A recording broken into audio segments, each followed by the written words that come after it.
welcome back to my therapist side. My name is Stephanie and I am your host. My question to you guys, how the fuck are we feeling? What's going on?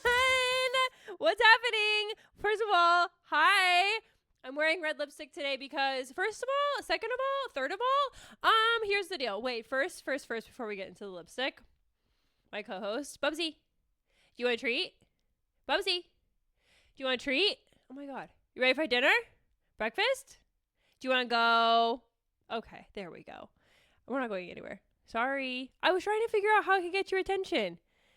You're mad at me?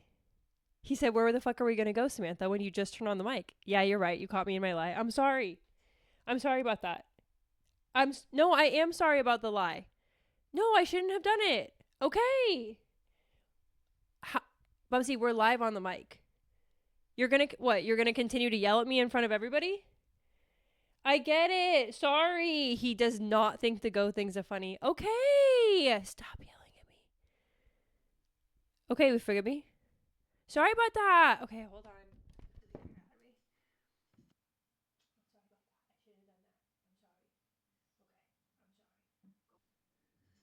Bubs is not happy with me.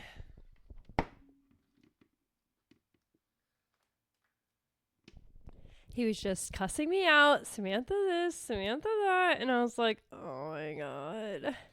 I knew he was going to be mad because he doesn't like it when I'm just trying to get his attention. He said, where are we going to go when your mic is hot? And I was like, I know, I'm sorry. Anyway, hi guys. Welcome back to the show. What the fuck is going on? Hi. Welcome back to my therapist side. My name is Stephanie and I am your host. We're getting better. Hi guys. Happy Wednesday. How are we feeling? What's going on? I'm wearing red lipstick, so let's start there. Sorry, I'm excited. I need to calm down. My heart is racing, guys. If I love one thing, I love being a podcaster. Like, I never felt so juiced for work. You know what I mean? Like, it's not work, but it's something that creates, what is this? It's a routine. It's a responsibility. And, it's art. To quote Giggly Squad, we're making art here. So I feel all those things, like, if not a job, what is it? I guess like a little creative venture. I don't want to call it a hobby because I feel like hobbies are so, like, it downplays it, you know? Like, I be crying on the microphone. That's not giving hobby. No, that's not giving hobby. That's giving she's here for a reason. There's an intention and right? Or else what is my hobby to cry on the track? I don't know. It's not, that's why it can't be a hobby. It has to be art because there's emotion behind it, correct? What's the differentiator between a hobby and art and a job? You know what I mean? Anyway, well, we know it's not a job. We know we know where we're at job wise. So anyway, you guys want to hear something funny that I did? I'm going to put this on the mic because I know it's not going to go anywhere. So it doesn't really matter, but oh yeah. And the little red lipstick. Okay. Collect your thoughts. Good morning. Good morning. Hate to see me coming on a freaking Wednesday on my red freaking lipstick. Good morning. Okay. I'm going to tell you guys something that I did. I used to work at this nonprofit and it was my favorite job I ever fucking had. I networked, I chit-chatted my way to a job at this nonprofit. And I looked them up online and I was like, their website is amazing, gorgeous, beautiful. I have to work here. Like, what? And this sounds silly, Goose. I remember thinking, like, one, they seem like they have consistent income, which for a nonprofit is incredible, which in turn, they probably pay fairly well, which is also very rare in the nonprofit space. So I just like saw them and I saw how they presented themselves and I was like, I love this place. This place just like really speaks to me. I love this place. I want to work here. And I got a job. And I remember like my first day doing the HR onboarding and just being in the offices of their corporate side. And I was like, everyone seems so proud of their work. Like everyone seemed like they just took it very seriously. And also they knew what they were doing was really important. So they took that seriously as well. There was just this level of professionalism that I was blown away. I mean, I've been in nonprofit spaces before. This is not my first rodeo, but this type of nonprofit with how they just presented themselves so professionally and well, it did give different vibes than what I'm used to. I'm used to the place low-key falling apart. I'm used to walking into a nonprofit space and being like, oh my God, yeah, this is giving nonprofit. There's paper everywhere. The jobs are all over the place. The staff is struggling. Like, that's really what nonprofits look like in the mental health space from my experience. But this nonprofit didn't give that. And I got this job and it was incredible. Like, from day one, I knew I was going to fucking love this place. And I loved my job. I was super supported. I partnered a lot with executive leadership because I was a part of a lot of changes, which also just gets my, like, I get so excited about changes. Like, I love that shit. Like, I was the first therapist at this inpatient program that had historically ran with substance abuse counselors only. So introducing a mental health therapist to the program was something brand new, and I was the first one. And I love that. Like, I love to pave the path. I can totally sit back, kind of watch the operations, but then fit in where I fit in. And I did. The staff and I really got along well. I felt really supported in my role. Me and the director were like, we worked together really, really well. And, what happened there, Stef? Well, this was the job where my mom died and I ended up quitting. So I worked there for 2 years total. And at this point where my mom had passed away, another thing about this nonprofit that was huge that I feel like is just like worth saying, like when my mom was sick, there was like no limit to time off. Like they just like were so supportive. Like obviously they trusted me that I would come back and I wouldn't just like take advantage, so maybe like I think that this was a me experience, but I wouldn't say that they wouldn't do this with other staff members, but I think just me being in leadership and them knowing who I am and my values, and like I never missed much work ever before.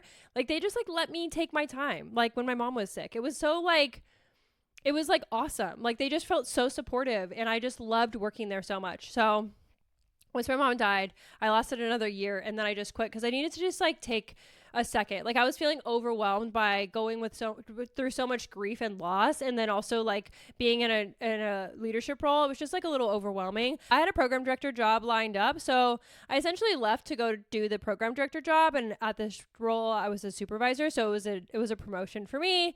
And I left, and I remember when I left, it was like the hardest quitting I've ever done. And quitting my job is my favorite hobby. Okay.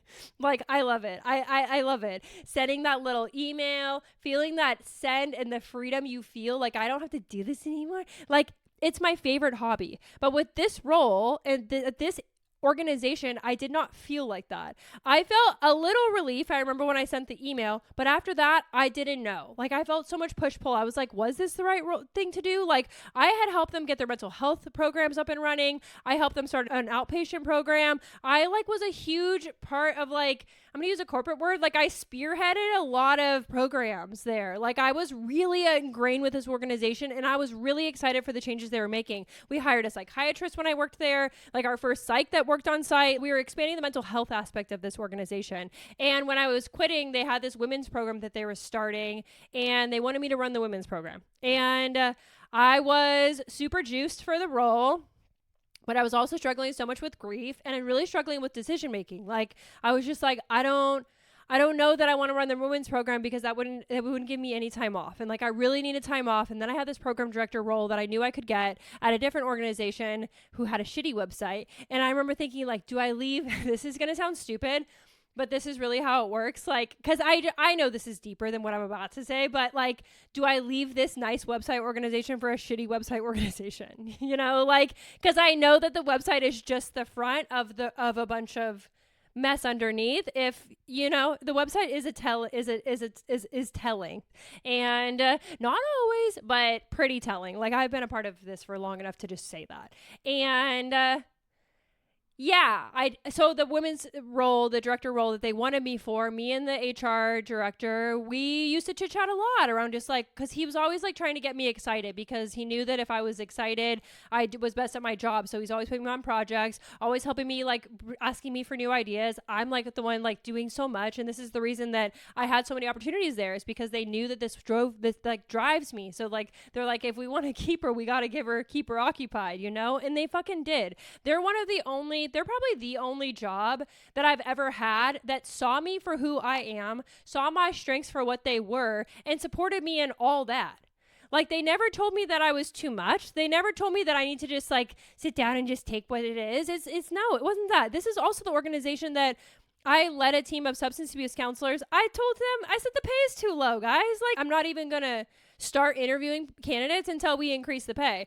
And then they did. Like, that's the type of stuff that I feel like I was such a change agent for the org, but they also really listened to me and they really listened to my expertise. They really took what I said seriously. Like, I could go on and on forever about how much I loved this job. And when I quit, I like rescinded I quit twice at this job.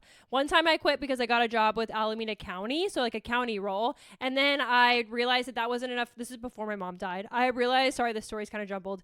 But I'm not sorry because you guys came and you guys know what time it is. So I had an offer for Alameda County, but they were like, but I knew the flexibility would not be there with my mom being sick.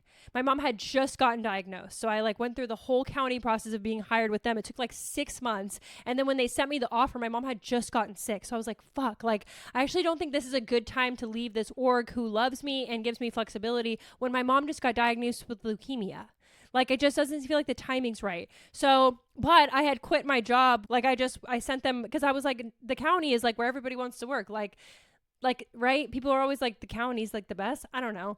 And so I quit, and then I called the HR director maybe a week later, and I had given 2 weeks notice, and I said, can I rescind my quitting? And he starts laughing. He's like, you want to rescind your notice? And I said, yes, I want to rescind my notice and I want you guys to let me still work here.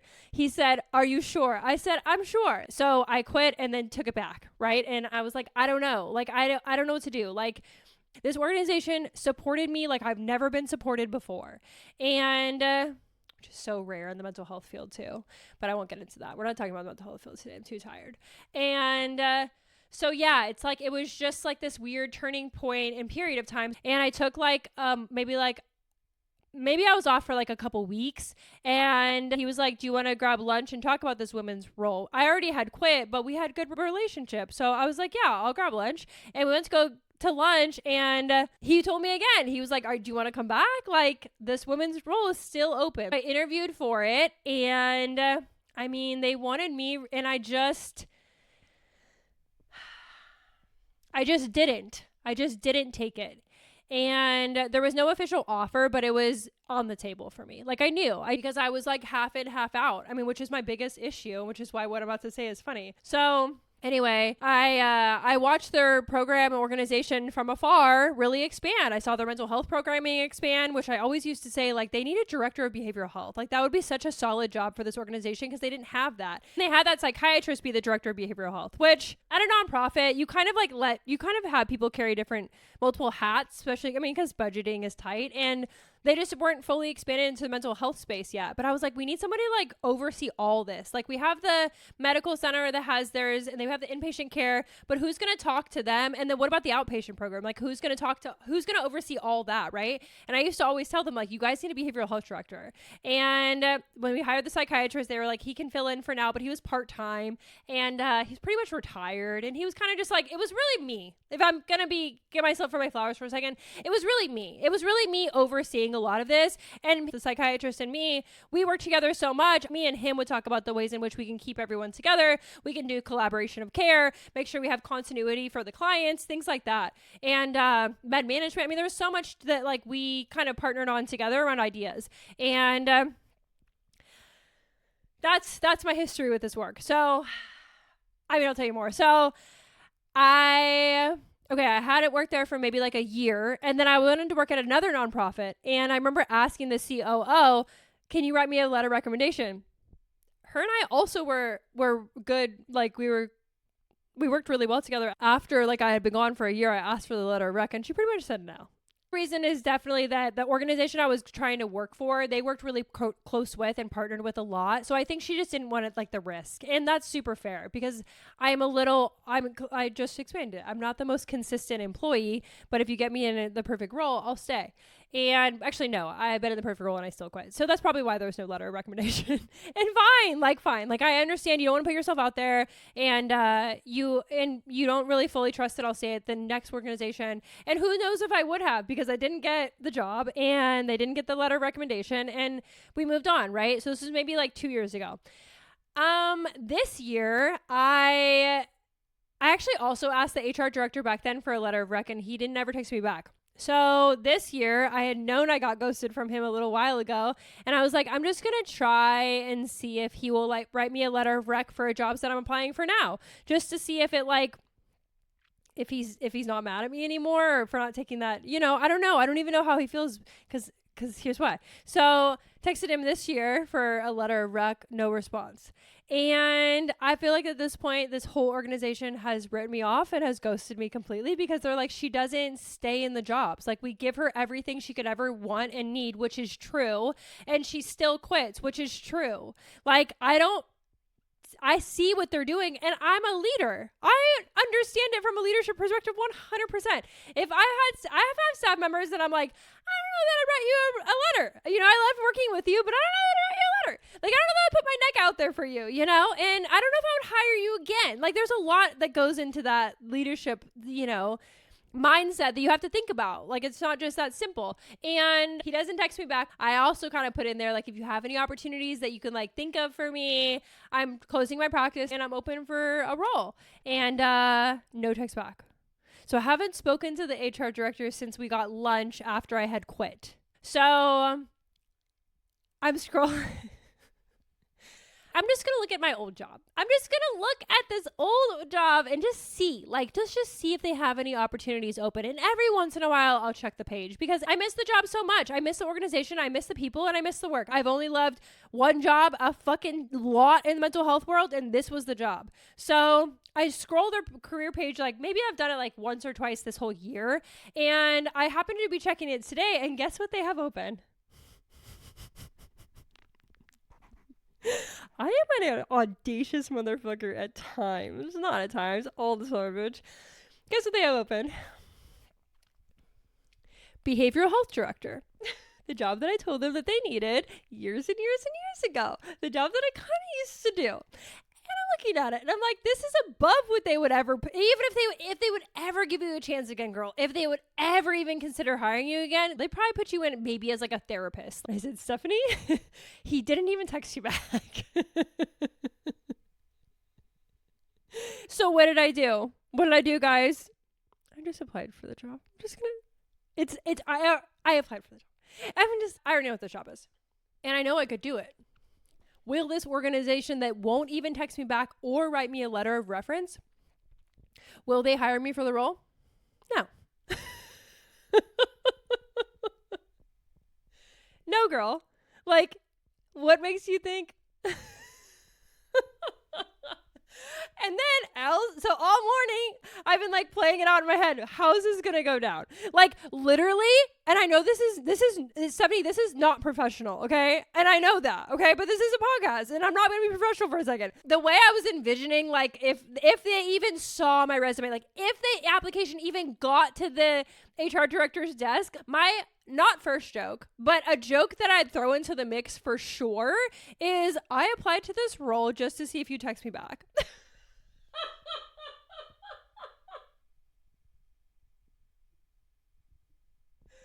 Like, I be fucking playing the game, dude. And I'm like, what's the worst case scenario? I mean, the worst case scenario is where I'm sitting right now before I applied to the job. Like, the worst case scenario, like, they laugh at it, they delete it, we move on. I mean, I guess secondly, worst case scenario would be that they get mad. Maybe he'll hit me up and be like, leave us alone. Like, I guess that could happen, because I did text him this year, no response, and then apply to his job. Like, I did, I am being very annoying, but I'm also like, you guys, I'm not that bad. I'm not that bad. I get it. Okay. I get it. You don't want to keep hiring me for my jobs because I'd be quitting. I get that. And yes, did I quit at your organization 2 times over 2 years? I did. And there's no part of me that thinks that that's like right. But I also see it from my perspective, because I'm me, and I'm like, it's not the end of the world. Like, it's not the end of the I didn't do anything bad. I just just be a flight risk, but I also helped you guys develop a program. So like, come on. How mad are you really at me? So anyway, I did that this morning. I love playing life like a game. Behavioral director. This is how a director acts. I mean, what's crazy is it is, guys. I have had multiple director roles. Yeah, it kind of is. I'm not condoning it. I'm not saying act silly goose in the streets and be like, Stephanie Gross told me to act like this. No, I'm not saying that. I'm just expressing my life experience to you guys. This is not advice because therapists don't give advice. It's literally just me being like, hey, this is where I'm at. I don't know. Happy Wednesday. We're 30 minutes in. I told you guys a whole story. The way time just flew by. I'm shocked we're 30 minutes in. What do you guys think is going to happen? They're probably what I think is going to happen is they're going to go see my name and they're going to say delete. Or they're going to see HR, maybe like if it's not him that knows me, it's going to be another HR person that doesn't know me. Maybe they'll look at it and be like, oh, she seems like a viable candidate. And then the minute that resume gets to his desk, he's going to say, no, she's not. And no, she's not. So that's how I'm feeling today. Okay, wait, I want to tell you guys a story from what happened to me on Sunday. Actually, this is a story about buzzolonium. My friend, we're going to go on a walk, and this is gross.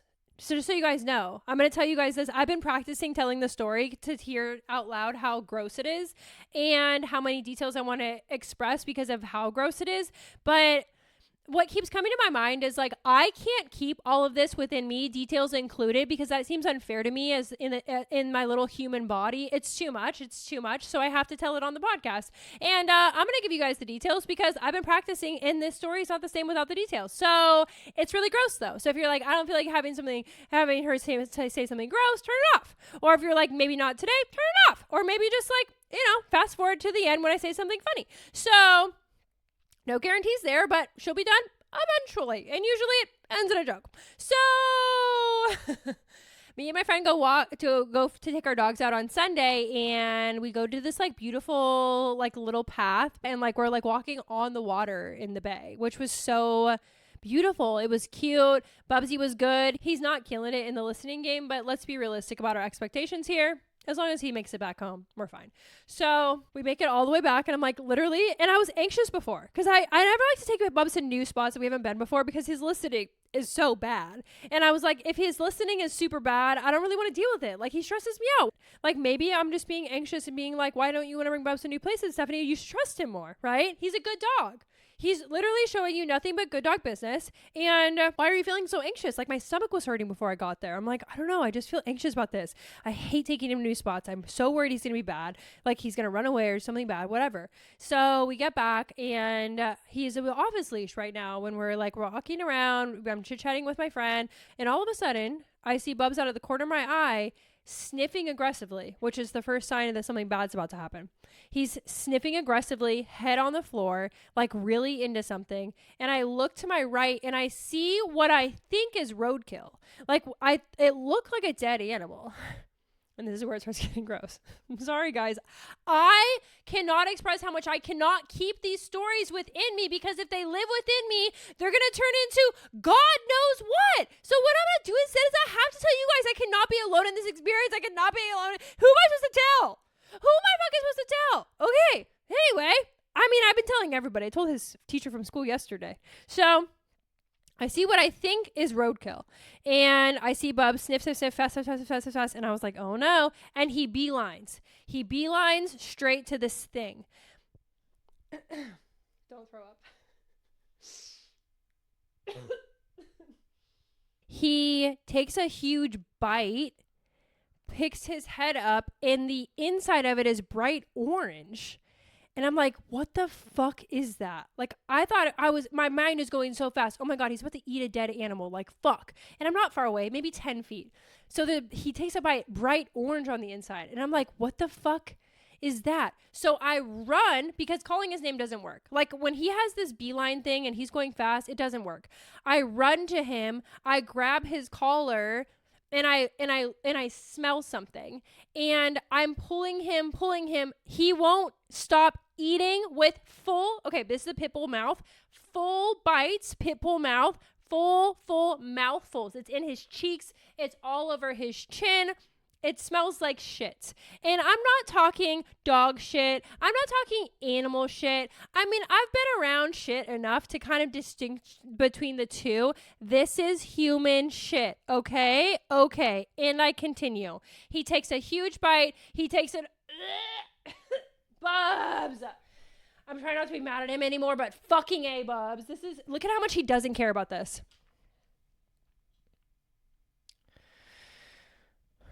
I have to like slow down because I'm getting really nauseous. So I grab his collar and I'm fully pulling him as hard as I physically can as a grown adult. Pull him off of whatever the fuck he's eating. Okay. He's chomping, licking his little lips as we walk back to the car. I finally get my first look at him for the very first time since this whole thing went down. And he is covered in shit. It's down his chin. It's all over his face. It's on the side of his face. It's in his teeth and inside his mouth. Okay. My friend starts dry heaving and she says, hey, I gotta go. And she's like this. And I said, no worries. It was so good to see you. Bye. So she's dry heaving and about to throw up. I'm dry heaving and I'm like, now I'm alone here in this parking lot. Bubs is covered in human shit. Okay. And I'm worried. Okay. I add that. Like I'm worried. Okay. I'm worried, but I'm not nearly as worried as I am mad. Okay, let's just be honest. So I grab a beach towel that I had in my car, thank God, and I start wiping it down, and the smell becomes a million times stronger.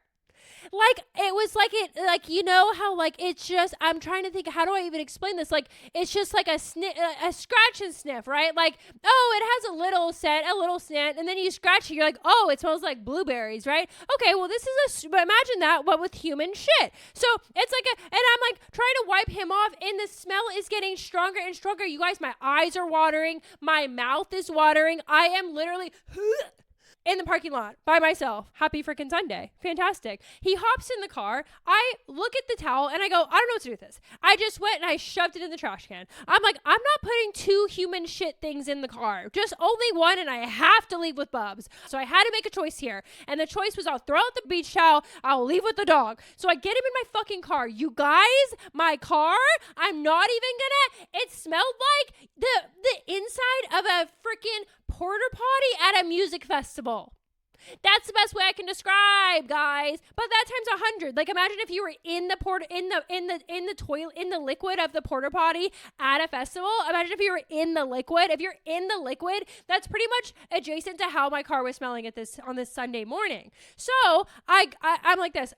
Windows down. I'm pissed. Okay. I'm pissed because I'm like, I was so fucking anxious to go somewhere new. I'm fucking pissed at this dog. I go drive home, windows down, and I'm exhausted at this point. I'm so tired because I already woke up early that morning. I already recorded a voiceover and did a bunch of work in the morning. Is it work? Is it a hobby? Is it art? We don't really know. So I did a bunch of whatever we were doing right here in the morning, and then I went on the little walk hike with my friend, and so I'm tired. I'm fucking tired. It's probably like 12:30, 1 o'clock, which is the craziest time to be on the road on a Sunday. Why is everybody out? Go home. So anyway, I'm out too. And I'm like so stressed out. I'm like, I'm so exhausted, Bubs. I already had a long day. I don't know what to do, but I'm like, okay, we can go to Pet Food Express because I have those little tokens. So it's time for him to get a bath. And I'm pissed, guys. I have 0% energy. But I'm like, I don't want to give him a bath in his bathroom. So I'm like, Bubsy, do you want to go in your bathroom or do you want to go to Pet Food Express? He said, I don't really care about this, Samantha, because I don't even know what's the big deal. So I get to Pet Food Express, and every single bathtub is filled,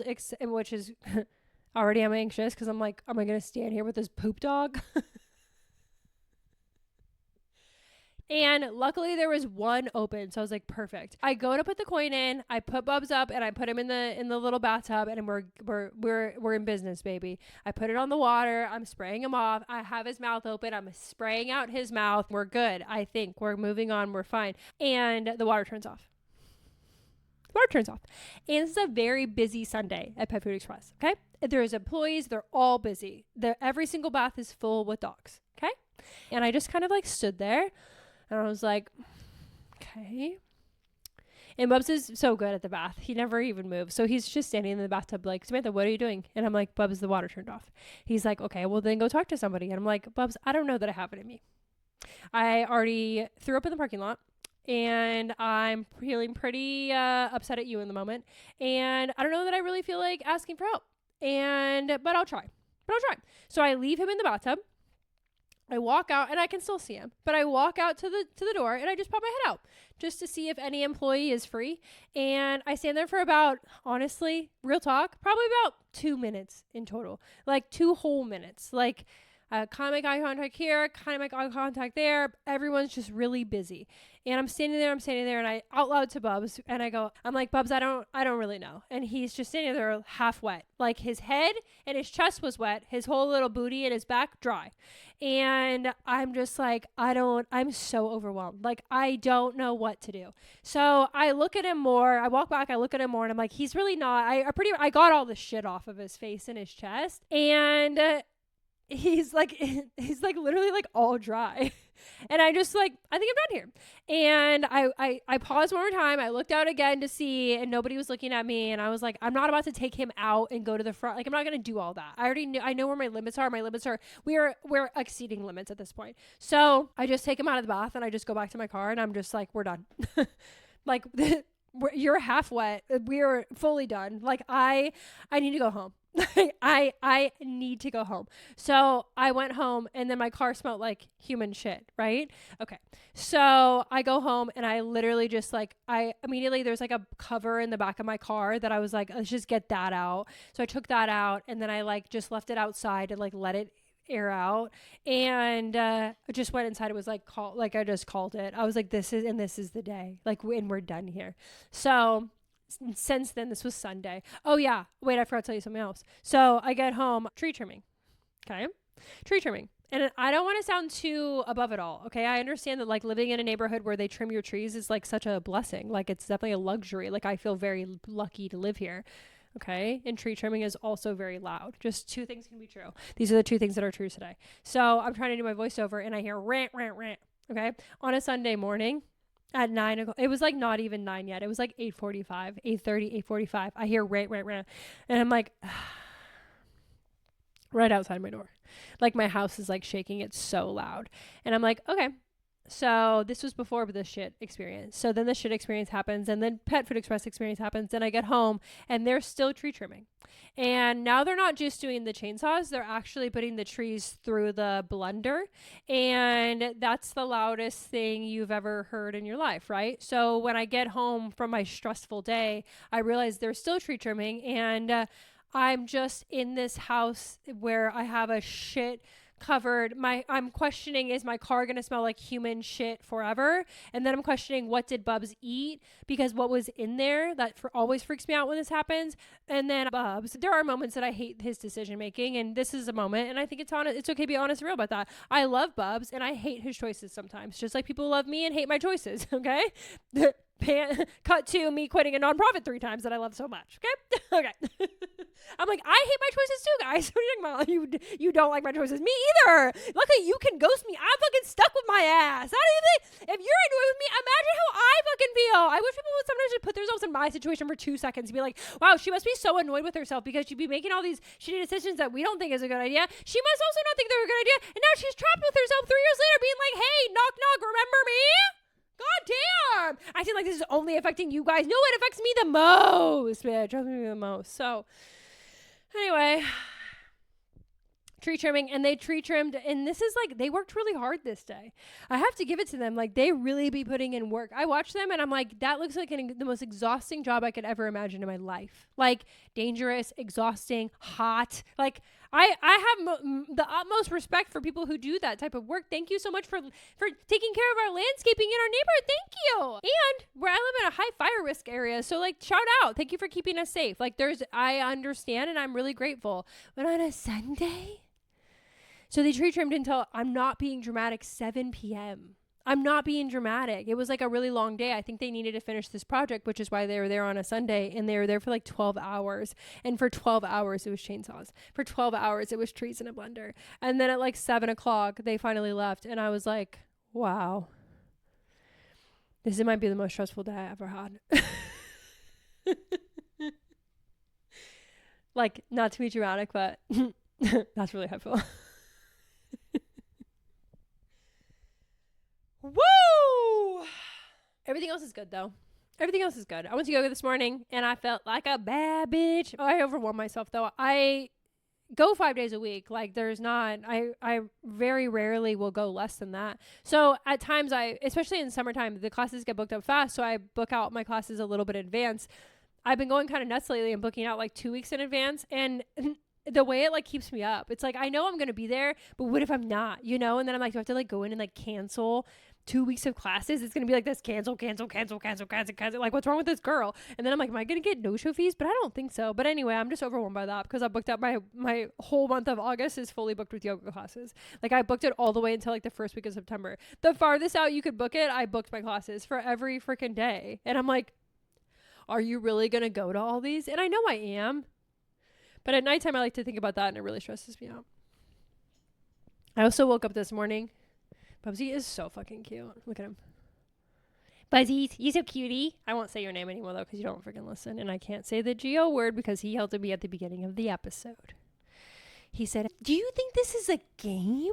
I only know a couple words. I know walk, I know hike, and I know school. And then the only word that we save for specific to say before those words that I know is G-O, meaning that G-O is the utmost important. And then I'll listen and then I understand where are we G-O-I-N-G.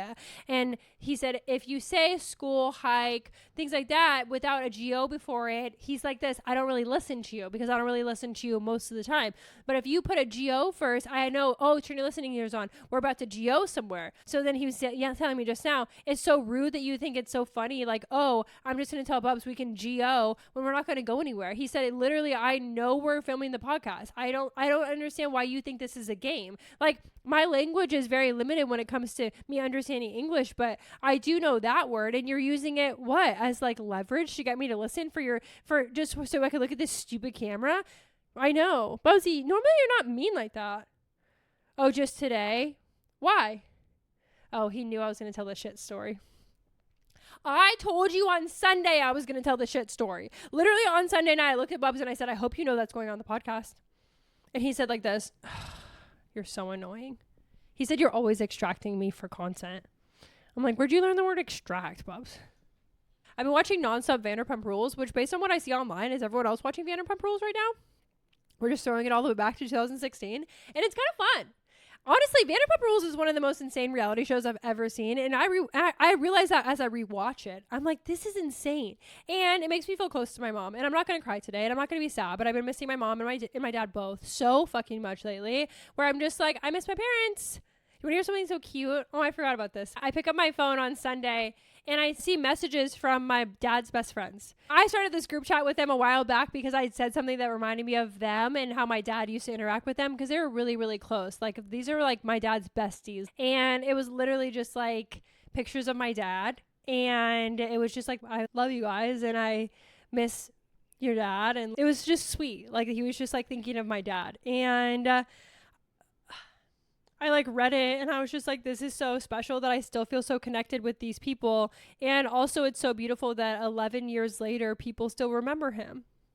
You know, like how special is that? Like it almost like when I saw the pictures that he sent, like it almost felt like no time has passed, you know, like it's almost just like time stops when your parent dies, you know, like time stops when you lose someone super important.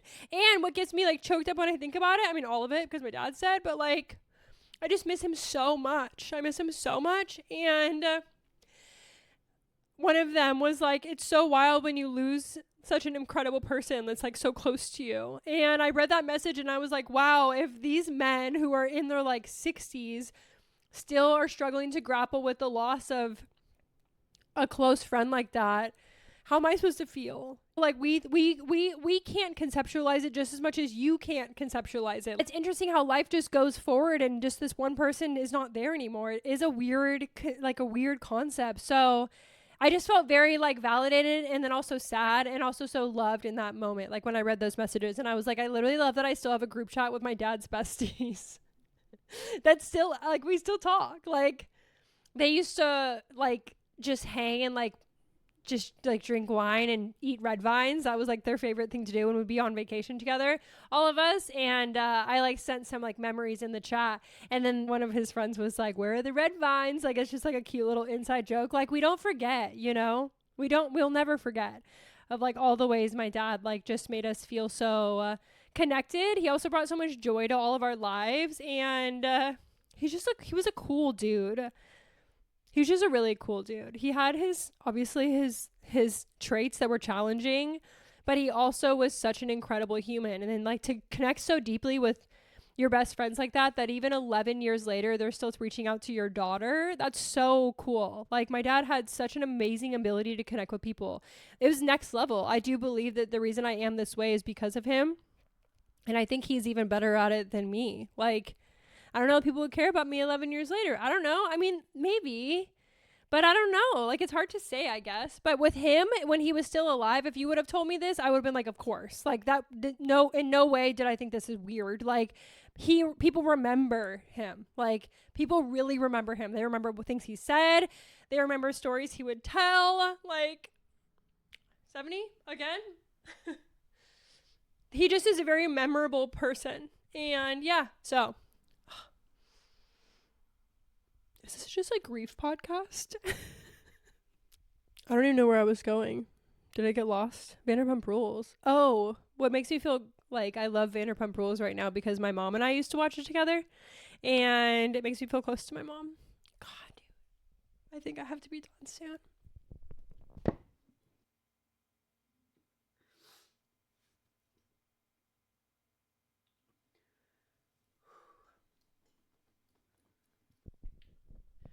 Like I like when I'm watching it and I like hear her commentary. I remember the things she would say at specific scenes, and I know it sounds so silly, but it makes me feel so close to her. Like I'm like, Mom, I'm still watching it, you know, and like, yeah, Lala is crazy for that, you know. Like I like can hear her when I watch it. So lately, I've been missing my parents a lot. I mean, it's not lately; it's all the time, and.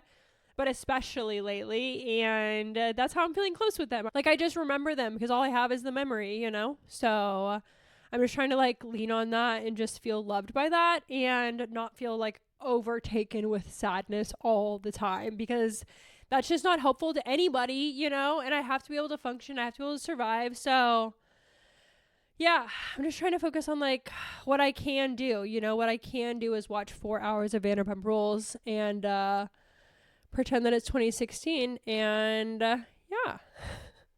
How crazy that my dad's been gone since before that. 2015. Life has changed so much since then. What would he even think about everything going on?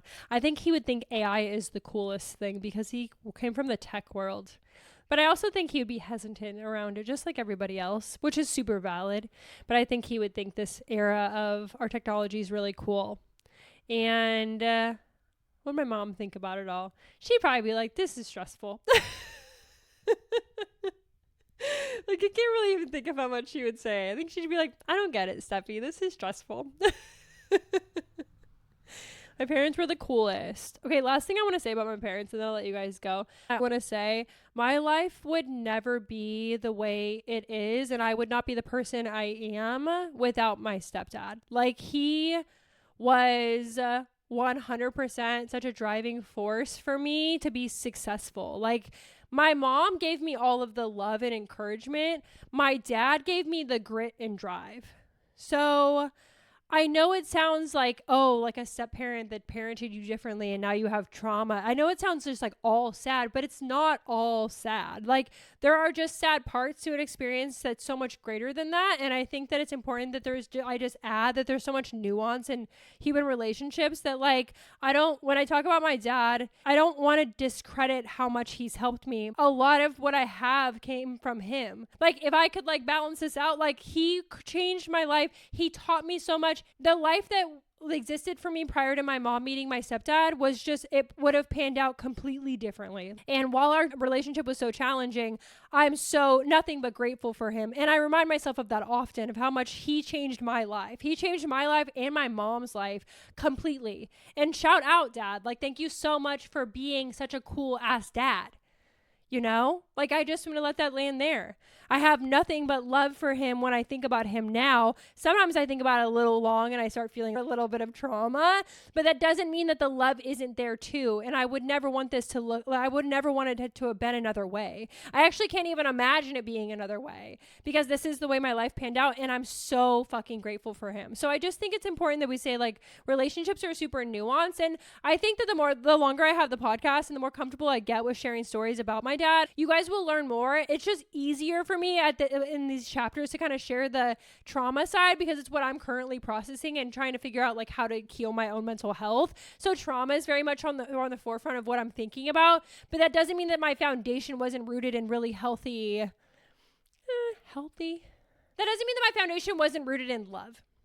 Like I was so loved. And I know my dad loved me. I know he loves me even still now. He has a weird way of showing it when I was a kid, but I believe it all came from love. In no way do I think it was anything other than that. So Dad, I love you. And I'm sorry for talking about you badly on the mic. It wasn't intentionally badly. It was just that you did bad stuff.